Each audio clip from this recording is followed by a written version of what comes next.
kita sudah belajar tentang jenis-jenis obat. Sekarang kita akan belajar tentang penggolongan obat. Jadi penggolongan obat ini secara umum dibagi menjadi 4, yaitu menurut kegunaannya, menurut cara penggunaannya, menurut cara kerjanya, dan menurut efikasi dan peredarannya di masyarakat. Kalau menurut kegunaannya, jadi ada beberapa hal fungsi obat itu. Yang pertama, untuk menetapkan diagnosis, untuk mencegah penyakit atau usaha preventif, lalu untuk penyembuhan penyakit atau usaha kuratif, lalu untuk pemulihan rehabilitas kesehatan, lalu untuk perawatan paliatif, yaitu pasien yang penyakitnya sudah tidak bisa menerima pengobatan secara kuratif dan tidak bisa disembuhkan secara medis dan sudah memasuki stadium aktif akhir, itu namanya perawatan paliatif. Lalu untuk usaha promotif yaitu meningkatkan kesehatan dan untuk kontrasepsi. Nah, kalau menurut cara penggunaannya itu dibagi menjadi 2, yaitu untuk penggunaan oral dan cara penggunaan secara topikal. Nah, kalau misalkan oral itu biasa lewat mulut ya, itu secara oral, itu etiket yang digunakan adalah etiket berwarna putih. Sedangkan untuk penggunaan secara topikal, seperti injeksi atau penggunaan di rektal, vaginal, nasal, atau membran mukosal, itu menggunakan etiket berwarna biru, yaitu penggunaan untuk obat luar. Lalu menurut cara kerjanya, yaitu ada lokal dan sistemis. Lokal itu apa? Jadi obat itu akan bekerja pada jaringan setempat seperti obat-obatan yang digunakan secara topikal. Contohnya itu salep, liniment, dan krim. Kalau secara sistematis, itu dia didistribusikan ke seluruh tubuh. Contohnya seperti tablet, kapsul, obat perolah lainnya, dan obat parenteral.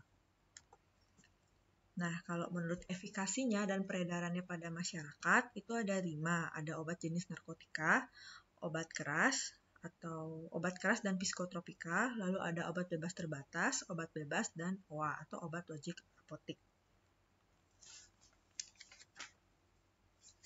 Yang pertama, obat narkotika.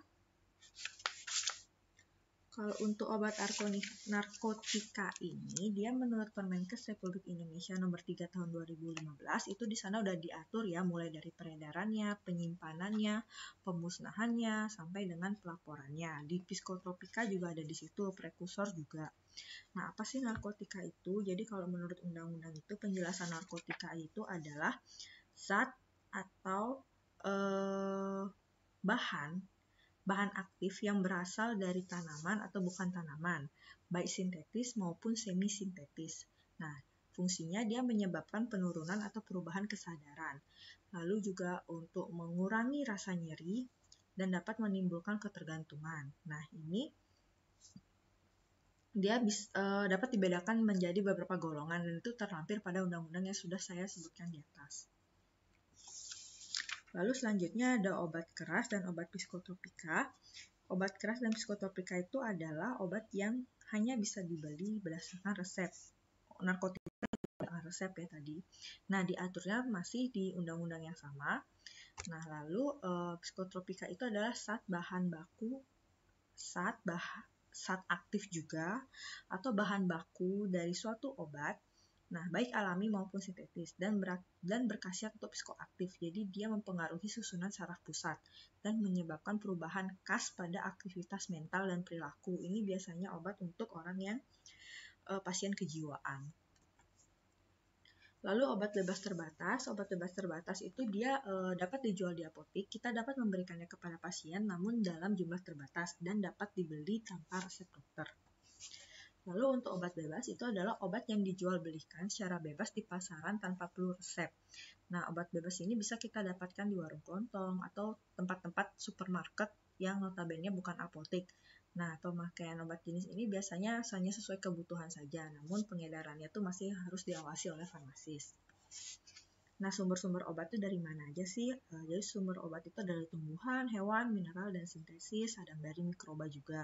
Contoh-contohnya bisa kalian lihat di sebelah. Itu kalau dari tumbuhan ada digitalis folium, itu biasanya untuk obat jantung. Ada kina juga untuk malaria, lalu ada minyak jara, ada kodein. Nah, kalau untuk hewan tuh ya kayak minyak ikan atau sera flava. sera alba. Nah, itu untuk bahan pembuatan sediaan obat. Nah, lalu mineral ada kalium iodin, garam dapur, parafin, vaselin. Lalu di sintetis ada klorofenikol, vitamin atau kamper sintetis. Lalu dari mikroba ada antibiotik, penisilin. Nah, kalau proses penemuan obat itu sebenarnya sangat-sangat sulit ya. Jadi itu tidak bisa dilakukan satu atau dua orang. Itu membutuhkan interdisiplin yang sangat banyak orangnya, dan di situ perlu kinerja yang sangat optimal. Nah, interdisiplin apa yang dibutuhkan? Jadi yang pertama kita membutuhkan ahli kimia atau biokimia, di mana tugasnya itu mengisolasi dan mensintesis senyawa dan menentukan sifat fisikokimia dan menyelidiki mekanisme aksi obatnya. Lalu ada ahli farmakologi, di mana dia akan mengadakan uji secara in vitro, yaitu uji dengan organ terpisah. Setelah itu uji secara in vivo, uji menggunakan hewan utuh, lalu menyelidiki khasiat dari obat tersebut, baik efek samping dan juga toksisitasnya. Lalu selanjutnya baru farmasis, di sana kita akan melakukan uji klinis, yakni merencanakan produksi secara komersial, lalu merencanakan bentuk sediaan yang pas sesuai dengan zat aktif, lalu menetapkan stabilitas obat itu sampai dengan mengontrol kualitasnya sampai ke tangan pasien. Nah, ini beberapa tahapan dalam pengembangan obat. Yang pertama ada screening, lalu uji praklinik, lalu uji klinis. Uji klinis ini dibagi menjadi 4, yaitu uji klinis tahap 1, 2, 3, dan 4. Nah, screening. Apa itu screening? Jadi screening itu para periset atau ilmuwan, dia akan mengidentifikasi atau menguji sebuah zat yang dirasa mengandung bahan kimia yang berfungsi untuk pengobatan suatu penyakit tertentu. Nah, di sini di screening dulu, oh sepertinya tumbuhan A itu bisa untuk batuk, tumbuhan B bisa untuk ini. Nah, mereka screening dulu, dilihat dulu. Mungkin bisa dilihat juga dari empirisnya seperti itu. Mungkin obat itu dipercaya di masyarakat ini menjadi untuk ini begitu. Jadi di sana para ilmuwan akan men-screeningnya, menemukan literatur-literatur yang terkait dengan penggunaan dari tumbuhan atau hewan atau mineral seperti yang sudah saya katakan tadi. Lalu dilakukan uji praklinik. Nah, di sini uji praklinik adalah uji persyaratan untuk calon obat tersebut. Nantinya dari sini akan diperoleh efikasinya, yaitu efek farmakologinya, lalu profil farmakokinetik dari obat tersebut, bagaimana absorpsinya, bagaimana distribusinya dalam tubuh, bagaimana metabolismenya dan eliminasinya. Lalu yang ketiga diuji toksisitasnya. Nah, uji praklinik ini dilakukan pada hewan. Nah, setelah mendapatkan hasil, dia baru akan dilanjutkan ke uji pada manusia. Nah, ini uji klinik. Nah, uji klinik ini nanti calon obat itu dinyatakan memiliki kemanfaatan pada hewan percobaan kan pada uji praklinik. Nah, oleh karena itu nanti selanjutnya akan dicobakan pada manusia, yaitu uji klinik. Nah, di sini uji klinik ini pada manusia sehat ya. Jadi dia diuji pada sejumlah tertentu manusia yang masih sehat, dan dilihat apakah obat tersebut memiliki efek samping. Nah, di sini uji klinik ini biasanya dosis yang digunakan adalah dosis yang kecil, seperti itu. Nah, ini dia uji klinik tahap satunya yang seperti itu ya. Nah, pada tahap ini tuh sejumlah kecil sukarelawan sehat merupakan hasil dari seleksi ketat. Nah, jadi uji klinik itu yang tahap satu tuh yang tadi saya jelaskan tadi di awal. Yang tahap 1 itu yang kayak sukarelawan yang masih sehat, di mana seleksi sukarelawan sehat ini sangat ketat, bahwa dilihat orang itu benar-benar bugar seperti itu. Karena tujuannya apa? Jadi di sini tujuannya untuk mengetahui dosis terendah yang tidak memberikan efek yang tidak diinginkan. Jadi apakah obat ini tuh aman? Hanya itu, seperti itu. Nah, bila dosis awal ini dapat diterima, maka penelitian dilanjutkan dengan penambahan dosis tunggal yang dapat diterima, artinya tidak memberikan efek yang serius, seperti itu. Nah, data-data yang dikumpulkan dalam uji klinik tahap 1 ini apa? Jadi data yang dikumpulkan itu adalah kecepatan absorpsi obat, kecepatan pada tingkat kadar obat dalam darah, cara dan kecepatan eliminasinya dalam tubuh, serta perubahan fisiologi normal apabila didapatkan efek yang tidak menyenangkan. Misalkan ternyata pasien tersebut mengeluh mual, mengeluh pusing, mata berkunang-kunang, dan sebagainya. Nah, di sini juga kecepatan eliminasi dan tingkat kadar obatnya juga dicek ya, itu kan nanti akan diuji farmakokinetiknya. Nah, Jika ditemukan toleransi yang cukup baik, maka akan dilanjutkan ke tahap selanjutnya, yaitu uji klinik tahap 2. Tujuannya di sini adalah baru untuk mengetahui efektivitas atau efek farmakologi dari obat baru tersebut. Apakah dia berfungsi untuk mengurangi atau menghilangkan penyakit yang sedang diuji atau penyakit yang sedang dicoba untuk diterapi. Nah, pada uji ini baru dipilih pasien-pasien yang terpilih. Dalam uji ini efektivitasnya belum dapat disimpulkan karena pasien-pasien yang terpilih ini bisa jadi tingkat keparahan penyakit dan perjalanan penyakitnya berbeda. Jadi banyak faktor-faktor yang mengganggu dalam uji tahap 2 ini. Nah, oleh sebab itu uji tahap ini dibagi menjadi fase awal dan fase akhir di mana nanti akan dipilih sejumlah pasien yang akan dibandingkan, yaitu pasien yang didapatkan placebo dan pasien dengan obat uji. Nah, tujuan dari pemberian placebo dan obat uji ini adalah untuk mengetahui bahwa obat yang akan diuji itu efektif.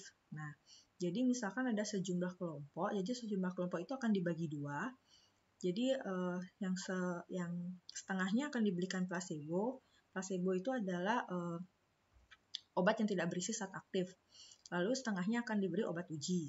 Nah, didapatkan hasil, lalu dilakukan lagi sebuah uji, yaitu membandingkan obat standar dengan obat uji. Obat standar itu adalah obat yang sudah beredar di pasaran atau yang sudah biasa digunakan oleh masyarakat dan dibandingkan dengan obat uji untuk mengetahui kedudukan obat uji itu dalam obat standarnya, bahwa dia sudah setara nih dengan obat standar, dia masih efektivitasnya di bawah obat standar sedikit atau bagaimana, seperti itu.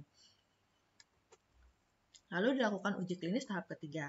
Uji klinis tahap ketiga ini melibatkan banyak orang ya, maksudnya banyak pasien, banyak sukarelawan, dan melibatkan juga banyak dokter. Nah, tujuan uji ini adalah untuk menjelaskan apakah obat ini tuh layak dan dapat digunakan secara luas. Nah, dalam subjek penelitian ini, sukarelawan yang digunakan adalah pasien umum yang tidak terlalu terseleksi secara ketat. Sehingga di sini sudah mulai agak longgar bahwa obat ini bisa digunakan oleh masyarakat secara umum. Nah, apabila laporan ini sudah didapatkan bahwa ternyata hasilnya baik dan masyarakat tidak terlalu dan ternyata obat tersebut efektivitasnya bagus, toksisitasnya juga tidak ditemukan, mungkin ada toksisitas tapi yang efeknya minim, yang dimana efektivitasnya lebih tinggi daripada efek yang tidak diinginkan. Nah, lalu laporan itu kita buat dan kita kirimkan ke FDA di Amerika Serikat. Setelah itu baru diberikan kepada Badan POM. Nah, setelah itu tidak selesai sampai di situ, dilakukan uji klinis tahap keempat. Uji klinis tahap keempat ini apa? Jadi uji klinis tahap keempat ini adalah di tahap pemasaran obat. Nah, setelah obat itu dipasarkan, maka ada uji lebih lanjut di mana diarahkan ke pasca pemasaran. Jadi hal-hal yang diamati di sini adalah apakah obat ini cocok dengan lokalisasi masyarakat di daerah setelah penggunaannya. Jadi di sini mempertimbangkan usia, ras, dan berbagai kondisi. Jadi setelah obat ini dipasarkan, pihak produsen atau pihak peneliti tidak berhenti sampai di situ, tapi dia tetap mengamati apakah ada laporan-laporan bahwa pasien tersebut merasa ada efek samping yang tidak diinginkan dari obat itu.